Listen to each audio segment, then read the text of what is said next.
Hi everyone, I hope you're all doing well.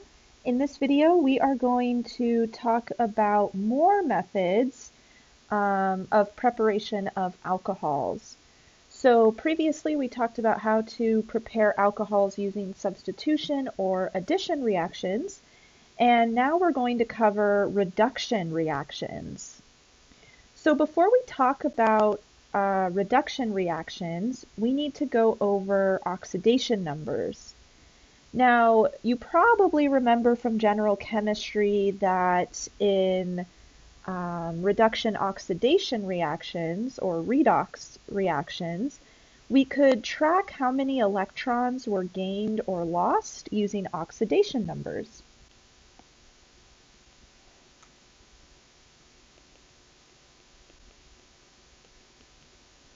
Now, this is very different from formal charge. Formal charge is what we use to determine the best Lewis structure for a molecule.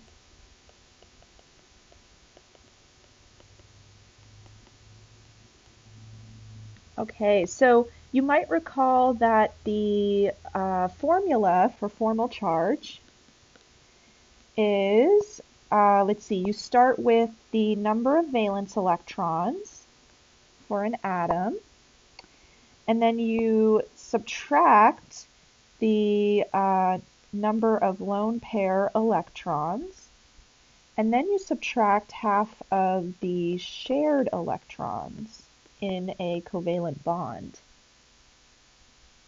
But with oxidation numbers, it's a little bit different. So let's look at a molecule such as methanol, and I'm going to draw the Lewis structure for methanol.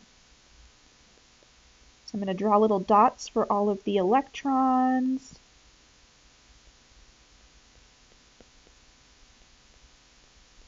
All right, so we've got methanol there, which is CH3OH. And let's try to determine the oxidation number for carbon. All right, now when you're trying to determine an oxidation number, what you do is you take the number of valence electrons, so that's going to be 4 for carbon, and you subtract the number of electrons that carbon owns. So let's write more electronegative atoms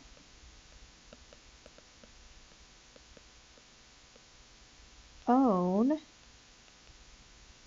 the shared electrons around them.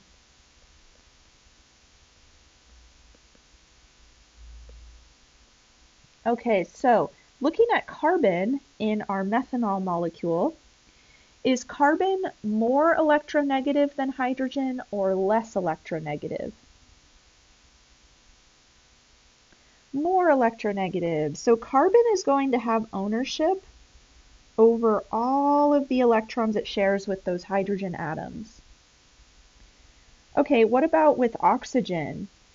So looking at the bond between carbon and oxygen, who would have ownership over those shared electrons? So which atom is more electronegative? Oxygen. Oxygen's more electronegative, so carbon does not have ownership over those electrons, but oxygen does. So oxygen is the most electronegative, so it has ownership of all of its surrounding electrons. Okay, so what we're going to do is take carbon's number of valence electrons and subtract the number of owned electrons, which is 6. So that gives us an oxidation number of -2. Now, what if we were calculating the formal charge? So let's calculate the formal charge of carbon in methanol. So again, we start with the number of valence electrons, and then we subtract the number of lone pair electrons. And looking at carbon, we don't have any of those, so that would be 0. And then we subtract half of the number of shared electrons, which in this case is, let's see, 2, 4, 6, 8, because it's sharing electrons with 3 hydrogens and an oxygen. All right, so that would be 4 minus half of 8. So that's 4 minus 4, which is 0. So again, we get different numbers if we're using oxidation numbers versus formal charge. So again, formal charge will help us determine the best Lewis structure for a molecule. So we would go through and try to limit the formal charge on each atom. But oxidation number will tell us how many electrons an atom quote unquote owns, and then we try to track that throughout a reaction. All right, now what if you have two atoms with the same electronegativity value? Well, then you're just going to split those electrons in half. If same electronegativity, then shared electrons are, shared. Then shared electrons are divided equally. Let's say that.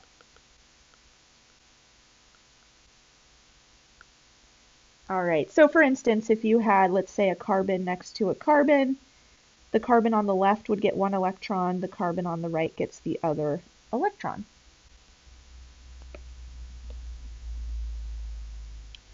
Okay, so let's look at a practice problem, and we'll try to determine oxidation numbers, and then we'll also try to determine if an atom is being oxidized or reduced.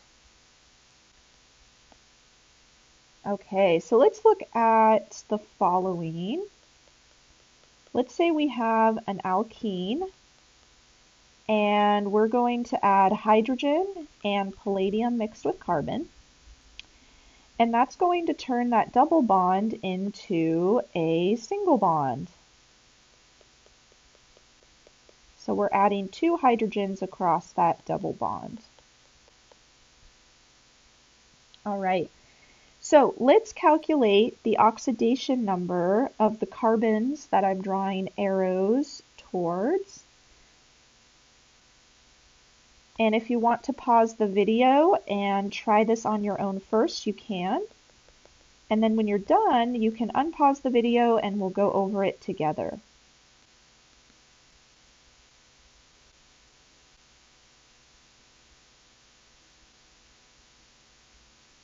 All right, so what I'm going to do first is draw my Lewis structures. So I have a double bond between those 2 carbons. So that means they're sharing 4 electrons. And then each carbon is bonded to 2 hydrogens.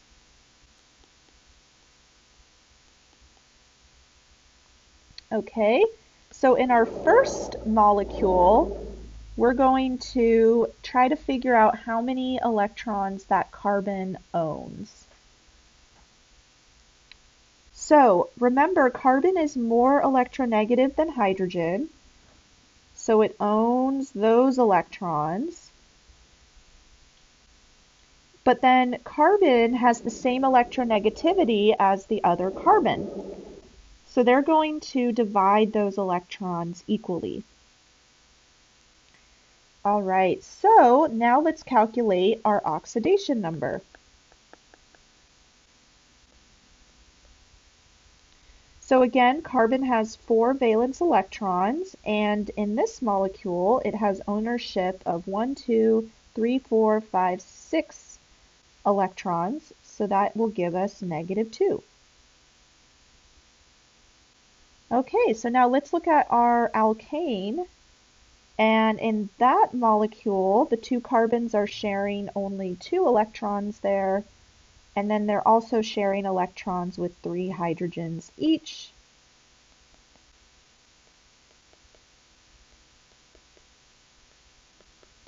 Okay, and looking at the carbon on the left, again, it's going to have ownership over the electrons it shares with hydrogen, but then we're going to divide the shared electrons with carbon equally.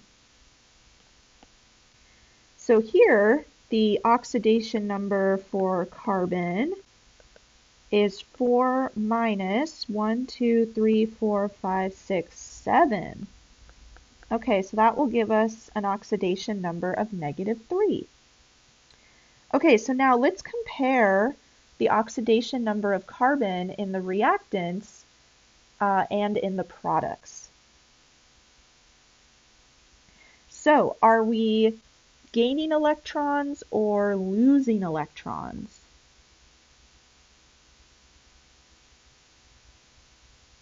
So it's becoming more negative, which means we're gaining an electron. And is that oxidation or reduction?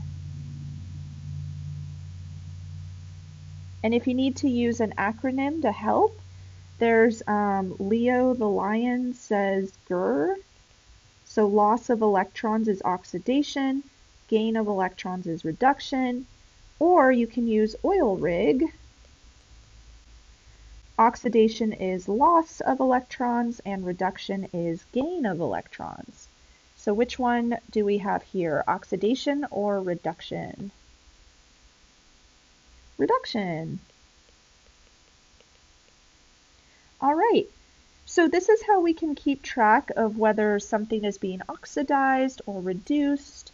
And you might remember these calculations from general chemistry, but it's always good to review because it's probably been a while.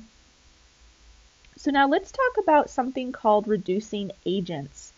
And again, we're going to use reducing agents to create alcohols.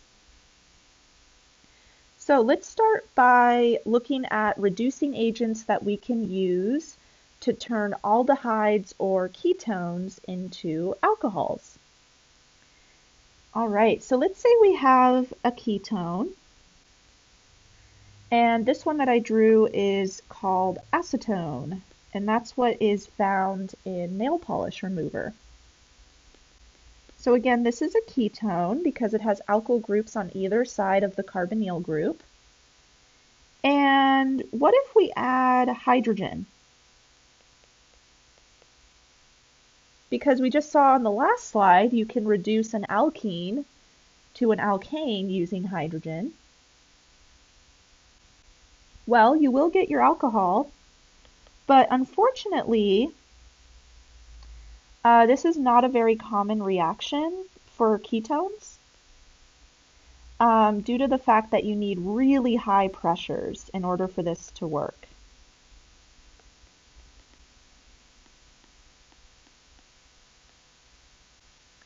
So instead, we need something else in order to perform this reaction. And a better reducing agent for a ketone is something called sodium borohydride.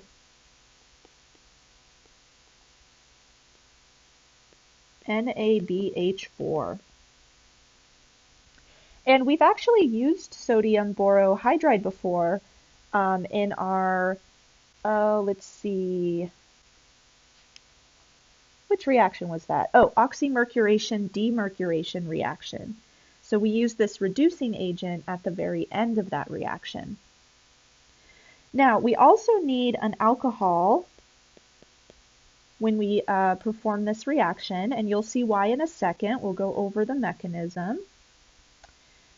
But again, you'll end up with an alcohol, and in this case, we start with a ketone, and we end up with a secondary alcohol. Now, you can also use sodium borohydride with aldehydes.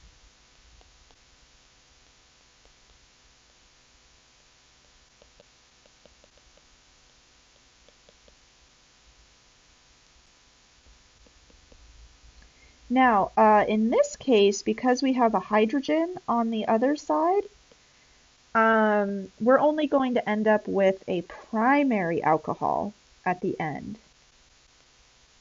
So a less substituted alcohol.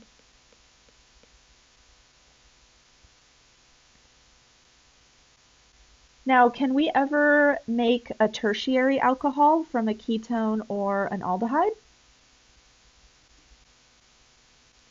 So let's just draw a tertiary alcohol. What would the ketone or aldehyde look like before we make the alcohol?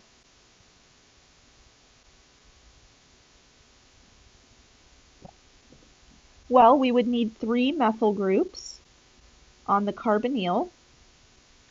But what's wrong with that picture? Well, the carbon in the middle has way too many bonds. It has 5 bonds. And remember, that's what we call a Texas carbon. So unfortunately, if this is not a reaction that will work. So you can't make tertiary alcohols using this reaction. Oops. So let's just make a note. Sodium borohydride can be used to make primary and secondary alcohols, not tertiary.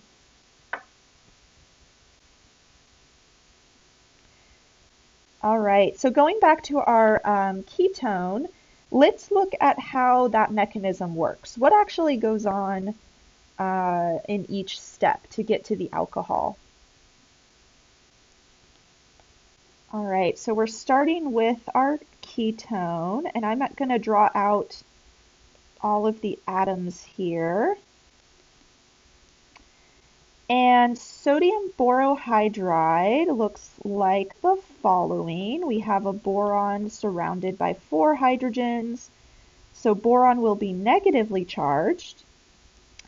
And then sodium is there to balance that charge. All right, so now what's going to happen is one of the hydrogens is going to act as a nucleophile, and that's going to attack the central carbon in our ketone because, remember, oxygen is electronegative, so it's going to draw electrons away from carbon, making carbon partially positively charged.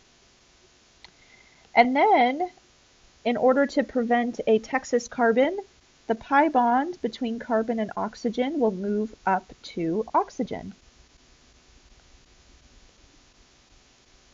So then we end up with a negative oxygen. Oops, let me make sure to draw all of the carbons and such here.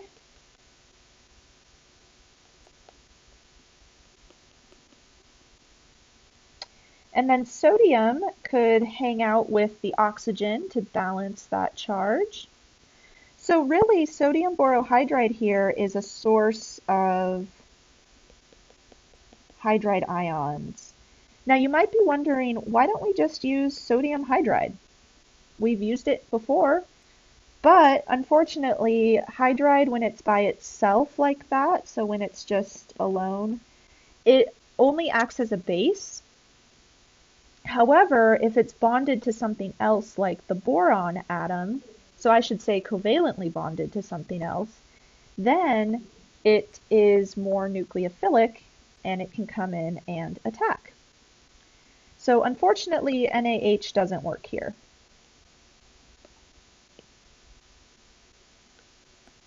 All right, now remember we also needed to use an alcohol for this reaction. And the alcohol is going to protonate our oxygen.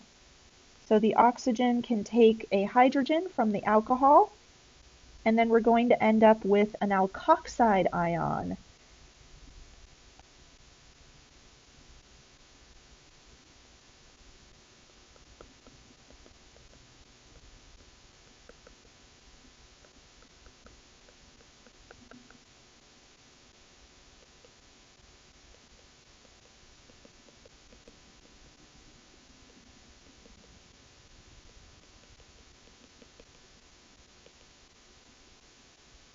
Okay, and we have our secondary alcohol. All right, so again, in the first step, this hydrogen here on borohydride is going to come in and make a bond with that central carbon, the carbonyl carbon. And then we're going to use the alcohol to protonate our oxygen at the very end.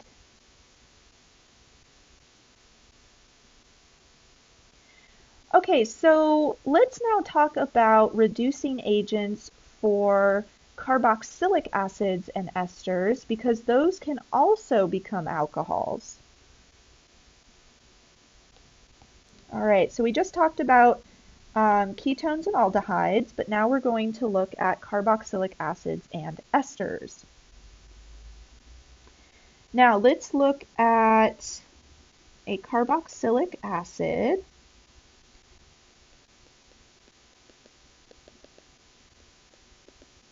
And let's say we're going to react that with sodium borohydride and an alcohol.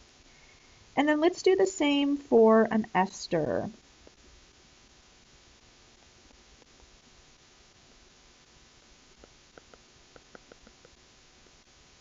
Oops, I almost wrote sodium borohydride again. All right, so what kind of alcohol, do you think we would end up with here? Well, before you get started, there's actually no reaction for either of these. So carboxylic acids and esters are more difficult to reduce.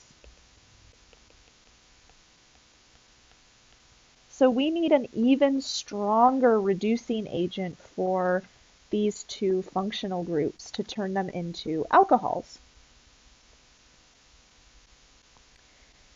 So a stronger reducing agent than sodium borohydride is lithium aluminum hydride.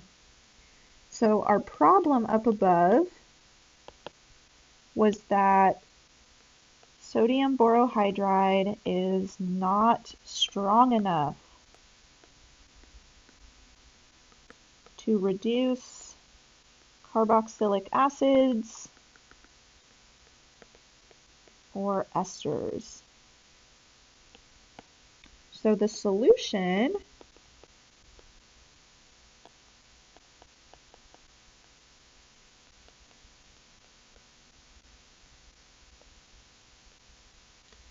we're going to use lithium aluminum hydride, which is LiAlH4, but you can abbreviate that as LAH. Now, the first step will use lithium aluminum hydride. The second step will use a weak acid like water.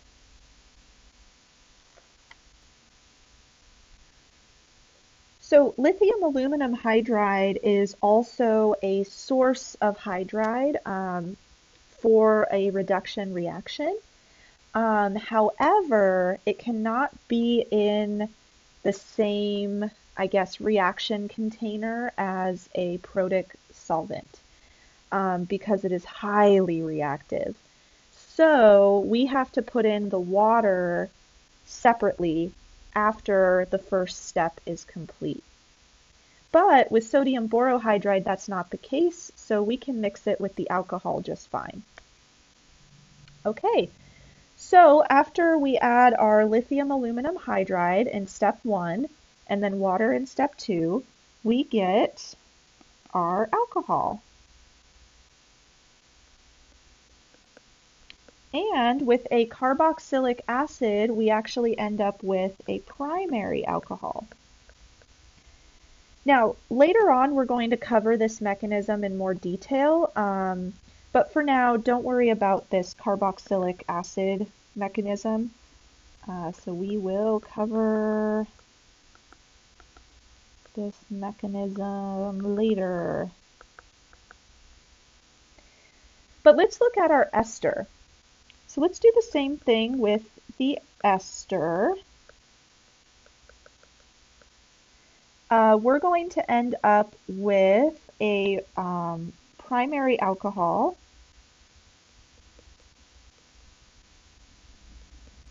plus another alcohol.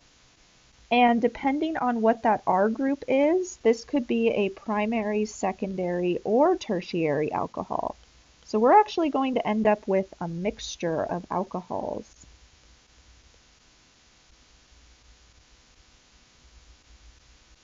Okay, so let's look at our ester mechanism. And again, later this quarter we'll cover the carboxylic acid mechanism. It's a little bit different. So if we start with our ester, oops, and let me actually draw all of the atoms here.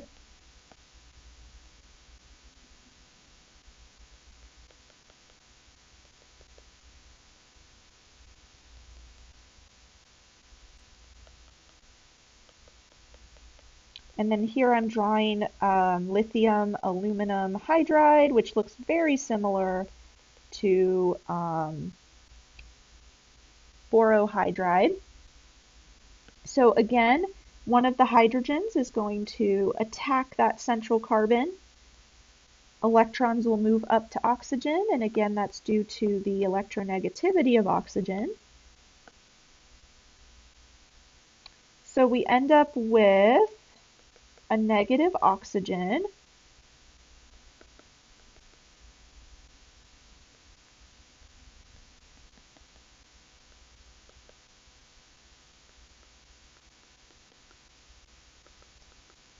Okay, now in this next step, it's a little bit different from what we saw before with sodium borohydride. Here we actually have a pretty good leaving group, this alkoxide group.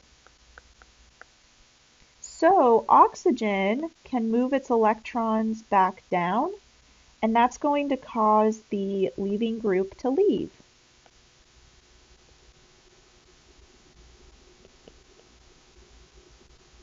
Oops, I keep forgetting to draw that central carbon.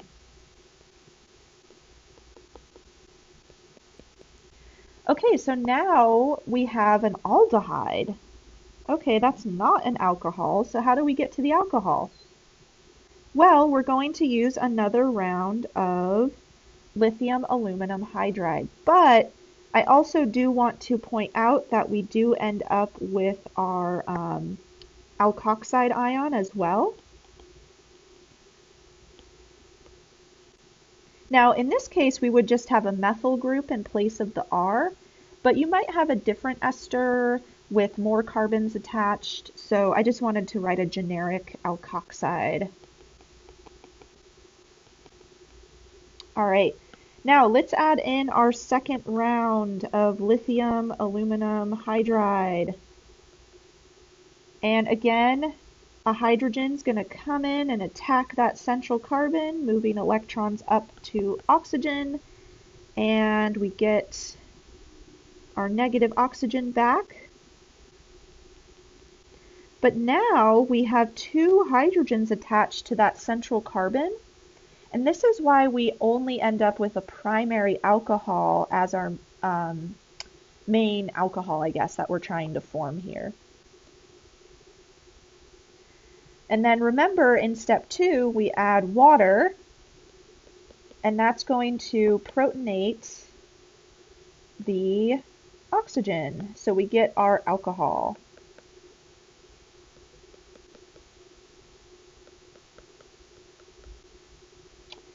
And then we also end up with, let's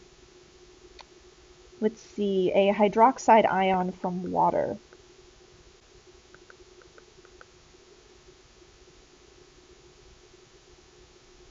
Okay, so not too bad, but remember with esters we have that leaving group, and that's why we actually end up adding 2 hydrogens onto the carbonyl carbon versus just 1, which we saw with ketones and aldehydes. All right, so let's summarize everything we just talked about, because we talked about a lot. So let's draw an aldehyde, and then down below that we'll draw a ketone. Then we'll draw a carboxylic acid. Oh, actually, let's draw an ester first, and then we'll draw a carboxylic acid. So as we go down this list, these molecules are harder to reduce.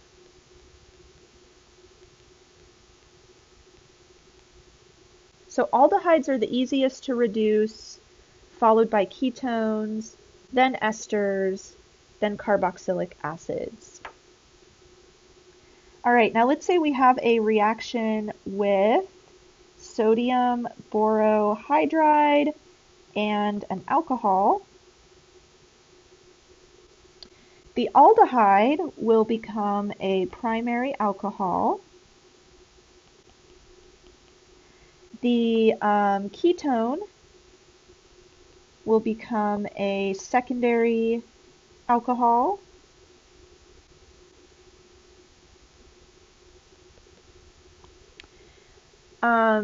The ester won't react with sodium borohydride, and the carboxylic acid also does not react with sodium borohydride. Now, what if we have a reaction with lithium aluminum hydride followed by water? So lithium aluminum hydride can also reduce aldehydes and ketones, so we would get the same products.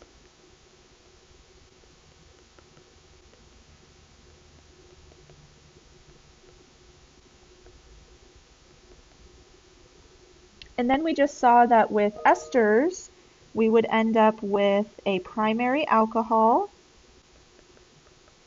and then another alcohol, and that would be either a secondary, or sorry, it could be a primary, secondary, or tertiary alcohol, depending on what the alkyl group is. And then the carboxylic acid will become a primary alcohol. And we did not go over that mechanism, but we'll go over it in a later chapter. Okay, so this was a lot of information that I just gave you, but you might be asked in your sapling homework, for instance, to calculate oxidation states in a ketone versus an alcohol, or an aldehyde versus an alcohol. And then you might also be asked to identify which reagents are appropriate for these reduction reactions. So remember, esters and carboxylic acids have to react with lithium aluminum hydride because it's a stronger reducing agent. Whereas aldehydes and ketones, they could react with either sodium borohydride or lithium aluminum hydride, and you'll get the same product. Okay, so that's it for this video. In the next one, we're going to go over diols. And remember, diols contain 2 alcohol groups. So I will see you then.